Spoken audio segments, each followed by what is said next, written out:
Shriram time news मध्ये मी कैलास सोनवणे आपले हार्दिक स्वागत करतो। सुरुवातीला पाहूया 24 तासातील ताज्या घडामोडी। संसदेत महाराणा प्रतापसिंह यांचे आजोबा महाराणा संग्रामसिंह यांच्याबद्दल अपशब्द वापरून आवाहन करणाऱ्या समाजवादी पार्टीचे राज्यसभा खासदार रामलाल सुमन यांच्यावर कठोर कारवाई करण्याची मागणी। डॉक्टर आशाबाई दुग्गल सेवाभावी पुरस्कार वितरणाचा सोहळा संपन्न। वलवाडी येथील विद्याधन महाविद्यालयात वार्षिक पारितोषिक वितरणाचा सोहळा संपन्न। आणि हिंदू नववर्ष यात्रा समितीच्या वतीने रविवार दिनांक 30 मार्च रोजी शहरातून भव्य अशा शोभायात्रेचे आयोजन।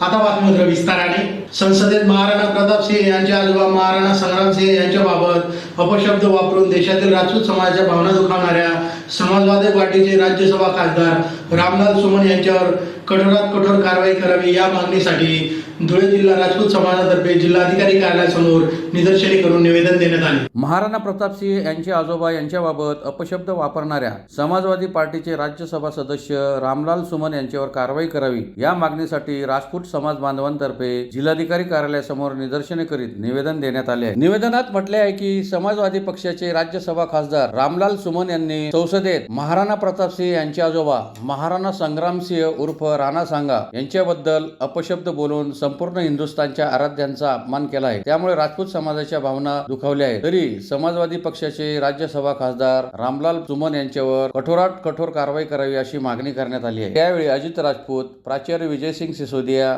जगदीश राणा, पुष्करसिंह राजपूत, डॉक्टर दरबार सिंग गिरासे, सुभाष सिंग राजपूत, रामचंद्र कौर, मंजित सिंह सिसोदिया, धीरज परदेशी, नरेंद्र गिरासे, भूषण राजपूत आदी उपस्थित होते। साहेबांना निवेदन दिलेलं आहे आणि त्या पद्धतीने ते निर्णय घेतील।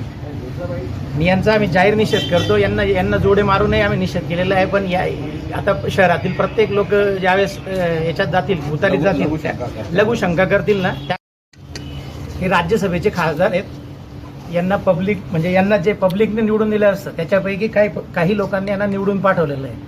हे बोलण्यासाठी पाठवलं आहे, पण हे बेताल वक्तव्य करायला लागलेले आहेत। ज्यांना इतिहास माहिती नाही त्यांना इतिहासाची जाणीव करून देण्यासाठी आणि यापुढे भविष्यात असं कुठलंही बेताल वक्तव्य व्हायला नको म्हणून आम्ही सर्व समाज बांधवांनी यांचं हे पोस्टर धुळे शहरातल्या प्रत्येक टॉयलेटमध्ये लावण्याचा निर्णय घेतलेला आहे। त्याच्यावर विधी केल्यानंतर त्यांना लक्षात येईल की आपली लायकी काय।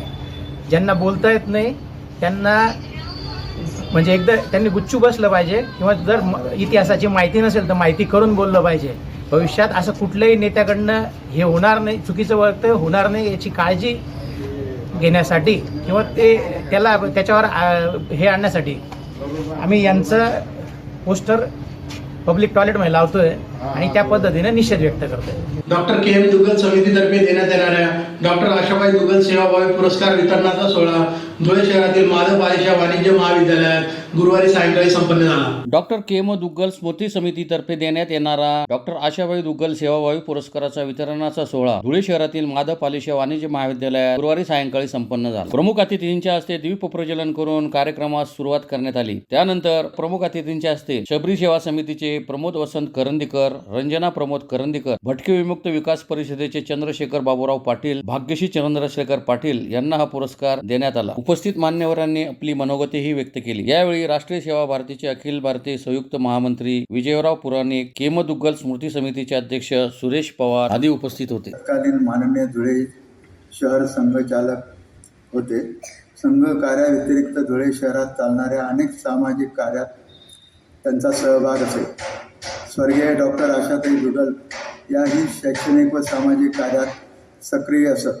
माननीय डॉक्टर के.एम. दुग्गल यांच्या निधनानंतर दिनांक 8 एप्रिल 1978 रोजी त्यांच्या स्मरणार्थ डॉक्टर के.एम. दुग्गल स्मृती समितीची स्थापना करण्यात आली। समितीचे धुळे व नंदुरबार जिल्हे हे कार्यक्षेत्र ठरले। प्रारंभी माणसे कमी, साहित्य मर्यादित, निधीही अल्प म्हणून रुग्णोपयोगी साहित्य पुरवणे, सेवावस्थेतील विद्यार्थ्यांना शालेय शैक्षणिक साहित्य वाटप व शैक्षणिक मार्गदर्शन, रक्तगट सूची ठेवून गरजू रुग्ण व्यक्तींना रक्त पुरवणे इत्यादी समाजकार्य समिती करीत असे। दरम्यान महाराष्ट्र शासनाने मातोश्री वृद्धाश्रम या उपक्रमाची घोषणा केली।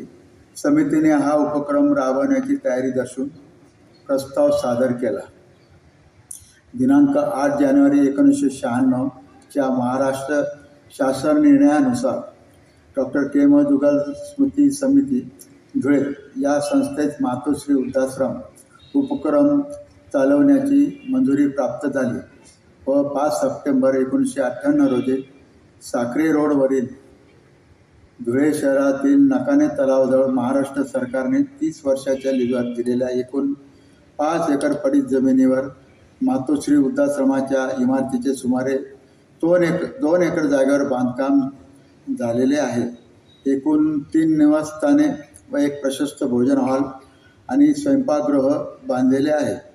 पुरुषांसाठी केशव निवास, महिलांसाठी लक्ष्मी निवास आणि वृद्ध जोडप्यांसाठी माधव निवास अशी निवासाची सोय उपलब्ध आहे. मातोश्री वृद्धाश्रमाचे बांधकाम पूर्ण झाल्यावर महाराष्ट्राचे तत्कालीन माननीय मुख्यमंत्री श्री मनोहरजी जोशी यांनी वृद्धाश्रमास भेट दिली होती. जे काही माझे कार्यकर्ते आहेत त्याचं जे काही नाव सुचवायचो आणि त्याची जे काही माहिती आहे मी स्वतः पाठवायचो. या पुरस्कारासाठी सुद्धा मी भाऊंना दुसऱ्या दोघांची नावं सुचवली होती, पण भाऊंचं माझं जुने संबंध आहेत. भाऊंनी आग्रह धरला की यावेळेस तूच पुरस्कार घ्यायचा, त्यामुळं मी या मंचावरती आज तुम्हाला दिसतो आहे. संघामध्ये एक कार्यकर्त्यासाठी एक वाक्य आहे की सूचना मिली तर सूचना बंद, अशा पद्धतीने मी काम करत आलेलो कार्यकर्ता आहे. आणि आजपर्यंत हे स्टेज हा मंच असं कधीच मी म्हणजे कुठं बाहेर कधी भाषणामध्ये किंवा पुढं कधी राहतच नाही. सतत सगळ्याच्या मागावर मी काम करणार कार्यकर्ता असल्यामुळे थोडंसं एक शब्द इकडे तिकडे झालं तर थोडंसं समजून घ्या सर्वांनी. हा पुरस्कार जो आहे तो खरं तर मी माझे जे मार्गदर्शक आहेत, माझे भटकी विकास प्रतिष्ठान आणि परिषदेचे कार्यकर्ते आहेत आणि जे काही माझ्यासोबतची माझी टीम आहे, या सर्वांना मी हा पुरस्कार या ठिकाणी समर्पित करतो. आणि जी काही मला पुरस्काराची रक्कम मिळाली आहे त्यामध्ये अर्धी रक्कम मी माझ्या संस्थेला देणार आहे आणि सोबतच अर्धी रक्कम जी आहे ती माझ्या गावामध्ये एक आराधना म्हणून कार्यक्रम असतो, तर त्या आराधना कार्यक्रमासाठी ती मी अर्धी रक्कम देणार आहे असं या ठिकाणी जाहीर करतो. मी लातूर जिल्ह्यामध्ये एक अंगसोडा छोटंसं खेडेगाव आहे. या खेडेगावामधून आलेला सामान्य कार्यकर्ता आणि खेड्यामध्ये जास्तच माझं म्हणजे खेड्यावरती प्रेम आहे. आणि 1ली ते 10वीपर्यंत माझं शिक्षण हे 10वीपर्यंत माझ्याच गावामध्ये झाले. देवाच्या कृपेने म्हणा किंवा मी लहानपणापासून अभ्यासामध्ये थोडा हुशार होतो. 4थीला केंद्रात पहिला आलो, 7वीला परत केंद्रात पहिला आलो आणि 10वीला केंद्रात दुसरा मी आलो होतो. त्यानंतर मी डिप्लोमाला मेकॅनिकल इंजिनिअरिंगला ॲडमिशन घेतलं. तिथं 3 वर्ष पूर्ण केली.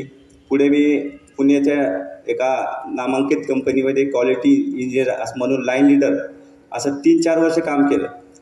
पण मला त्या कामामध्ये कधीच मन लागलं नाही. त्या मशीनचा आवाज, ते शिफ्टमध्ये काम मला कधीच जमलं नाही. सतत वाटायचं की आपण गावाकडे जावं, गावाकडे काहीतरी करावं असं सतत मला वाटायचं. आणि तो विचार मला कधी स्वस्थ बसू द्यायचा नाही. शारदा शैक्षणिक व सामाजिक संस्थेच्या धुळे शहरातील वलवाडी येथील विद्याधन महाविद्यालयात वार्षिक पारितोषिक वितरणाचा सोहळा शुक्रवारी दुपारी संपन्न झाला. शारदा शैक्षणिक व सामाजिक संस्थेच्या वलवाडी येथील विद्याधन महाविद्यालयाचा वार्षिक पारितोषिक वितरणाचा समारंभ शुक्रवारी दुपारी संपन्न झाला. कार्यक्रमाच्या अध्यक्षस्थानी डॉक्टर के.बी. पाटील हे उपस्थित होते. जळगाव व्यवस्थापन परिषद सदस्य प्राध्यापक डॉक्टर शिवाजीराव पाटील व प्रमुख अतिथींच्या हस्ते कार्यक्रमाचे उद्घाटन करण्यात आले. SY-BSc विद्यार्थी जयेश विरकर तसेच SY-BCA चा विद्यार्थी चेतन विठ्ठल पाटील यांची इंडियन नेव्हीत निवड झाल्याने त्यांचा सत्कार करण्यात आला. तसेच हरिश्चंद्र साळुंके TY-BCA यास 5,000 रुपयांचे बक्षीस प्रमुख अतिथींच्या हस्ते देण्यात आले. गौरव दीपक माळी हा विद्यार्थी घरी आई वडिलांना मदत करत असताना शॉक लागल्याने त्याचा अपघाती मृत्यू झाला. त्यासाठी संस्थेचे अध्यक्ष के.बी. पाटील यांनी पाठपुरावा करून त्याच्या परिवारास 5 लाख रुपयांचे अनुदान या ठिकाणी उपलब्ध करून दिले. त्याचा धनादेश देखील प्रमुख अतिथींच्या हस्ते त्याच्या आई वडिलांना देण्यात आला. प्रमुख अतिथींच्या हस्ते महाविद्यालयात वर्षभरातील विविध स्पर्धा यासह परीक्षेत उत्तीर्ण झालेल्या विद्यार्थ्यांना पारितोषिक वितरणाचा समारंभ संपन्न झाला. यावेळी प्राचार्य तथा संस्थापक डॉक्टर के.बी. पाटील, शारदा शैक्षणिक संस्था अध्यक्ष शारदा पाटील, विद्यावर्धिनी महाविद्यालयाचे प्राचार्य डॉक्टर जगदीश पाटील, कला वाणिज्य व विज्ञान महाविद्यालय नगावचे प्राध्यापक doctor S.R. Patil, new city कॉलेजचे अभिसभा सदस्य प्राध्यापक नितीन ठाकूर, शारदा शैक्षणिक संस्थेचे सचिव हर्षल पाटील, संचालिका प्राध्यापक डॉक्टर जागृती पाटील आदी उपस्थित होते. कार्यक्रम यशस्वीतेसाठी प्राध्यापक डॉक्टर R.B. पवार, प्राध्यापक डॉक्टर योगेश बोरसे यांच्यासह सहसंचालक प्राध्यापक शिक्षकेतर कर्मचारी यांनी विशेष परिश्रम घेतले. कार्यक्रमाचे सूत्रसंचालन प्राध्यापक ललिता निकम यांनी केले, तर आभार प्रदर्शन दर्शन नेवे यांनी केले. सर ज्यावेळेला कॉलेजची एक लॅबोरेटरी आणि क्लासरूम आणि फॅसिलिटीज दाखवत होते त्यावेळेला सर अत्यंत उत्साही होते, एक्साइटेड होते. साधारणपणे माणूस रिटायर झाला की त्याचा उत्साह आवडतो, परंतु गेले अनेक वर्ष शिक्षण क्षेत्रात काम करत असताना सरांची आमची वरचेवर भेट व्हायची. साधारणपणे विद्यापीठातच भेट व्हायची. कधी सिनेटच्या मिटिंगच्या निमित्ताने, कधी अकॅडमिक काउन्सिलच्या निमित्ताने, कधी एनईपी इम्प्लिमेंटेशनच्या वर्कशॉपच्या निमित्ताने, आणि सर शिक्षण क्षेत्राबद्दल खूप भरभरून बोलायचे. इथे आल्यानंतर मला जाणीव झाली की सर हे आधुनिक विश्वामित्रच आहे. विश्वामित्राची कथा तुम्हाला माहित असेल, त्यांना ब्रह्मर्षी व्हायचं होतं.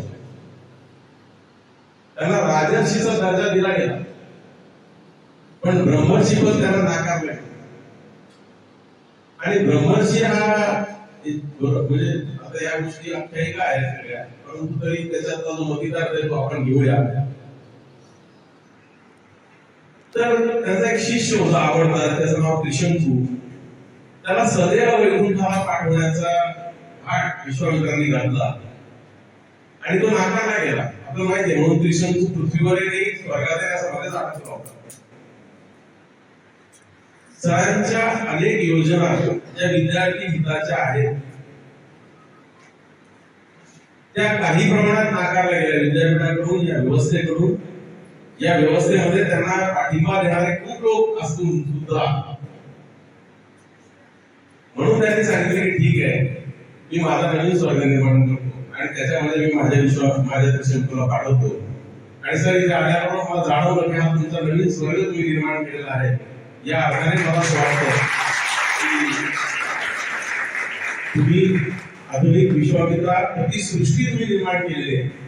समारंभाच्या कार्यक्रमात उद्दिष्ट आमच्या विद्यार्थ्यात शारदा शैक्षणिक सामाजिक संस्था विद्यार्थी महाविद्यालय परभणी यांच्या अंतर्गत वर्षभरात विद्यार्थ्यांनी शैक्षणिक, क्रीडा व विविध कलात्मक गुणांमध्ये नैपुण्य दाखवलेलं आहे.